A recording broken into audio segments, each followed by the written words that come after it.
শুধু দর্শক আসসালামু আলাইকুম, স্বাগত বেনুজ কিচেন অ্যান্ড লাইফস্টাইলের আজকের পর্বে।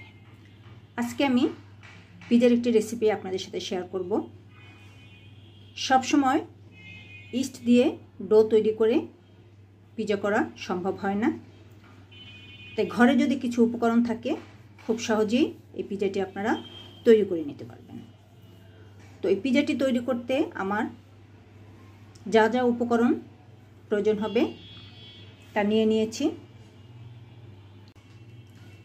এখানে আমি নিয়েছি ক্যাপসিকাম, গাজর, সামান্য কিছু পেঁয়াজ কুচি এবং রসুন কুচি, আর নিয়েছি মুরগির বুকের অংশটা।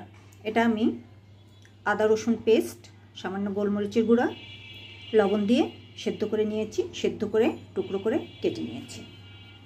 আছে আমার টমেটো সস, অরিগানো, তারপরে আছে সয়া সস, আছে চিজ, আর আমার মেন যেটা দরকার সেটা হচ্ছে রুটি। এখানে আমি নান স্পেশাল রুটি এটি নিয়েছি। আমি আজকে এই রুটি দিয়েই পিজাটি তৈরি করব। প্রথমে আমি চিকেন, ক্যাপসিকাম, গাজর এগুলো একটু রান্না করে নিতে হবে। চলুন তাহলে রান্না করতে চলে যাই।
সামান্য পরিমাণে আদা পেস্ট,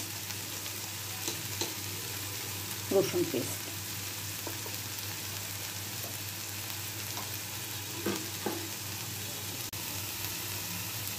গোলমরিচের গুঁড়া,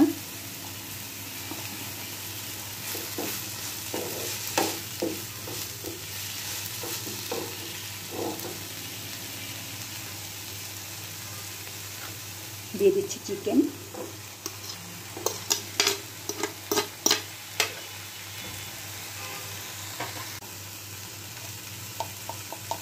এক চিমটি হলুদ,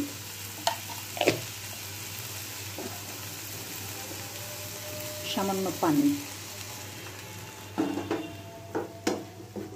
অল্প সময়ের জন্য ঢেকে দেব।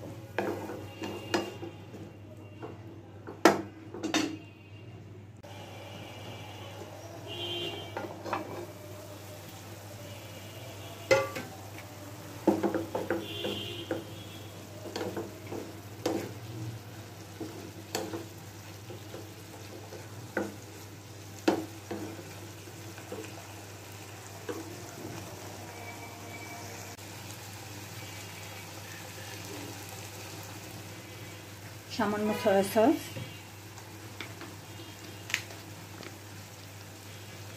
সামান্য টমেটো সস,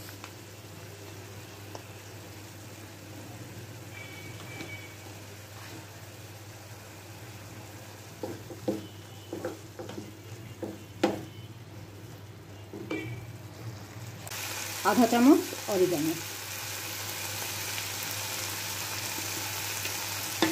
এটা দিতেই হবে এমন নয়, যেহেতু ঘরোয়া উপকরণ দিয়ে করছি, এটা থাকলে দেয়া যাবে, না থাকলে কোনো সমস্যা নেই। পিজার উপরে টপিংটা রেডি। এবার চুলোটা বন্ধ করে দিলাম।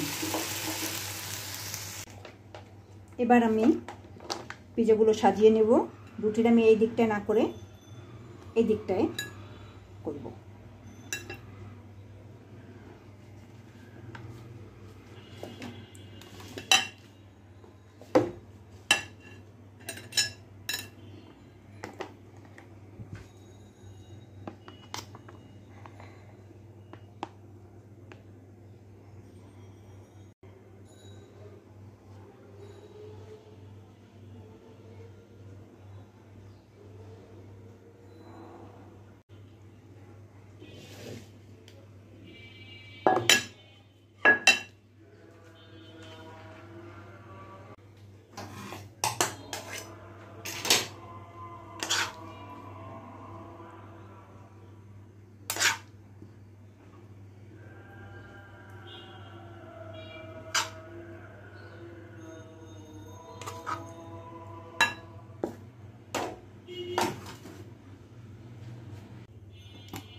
উপর থেকে অরিগানো ছিটিয়ে দিচ্ছি।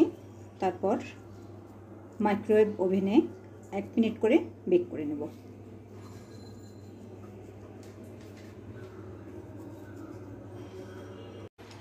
বেক করে নিয়েছি, এবার তাহলে কেটে দেখাচ্ছি।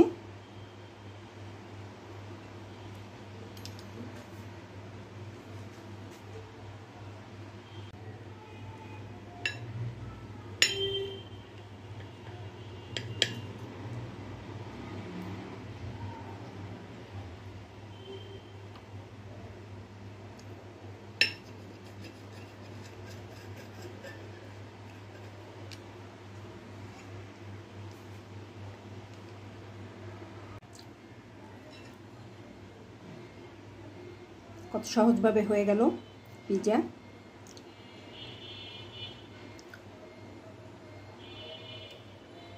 আশা করি আমার আজকের রেসিপি আপনাদের ভালো লাগবে। আজ তাহলে এই পর্যন্তই। সবাই ভালো থাকুন, সুস্থ থাকুন। আল্লাহ হাফেজ।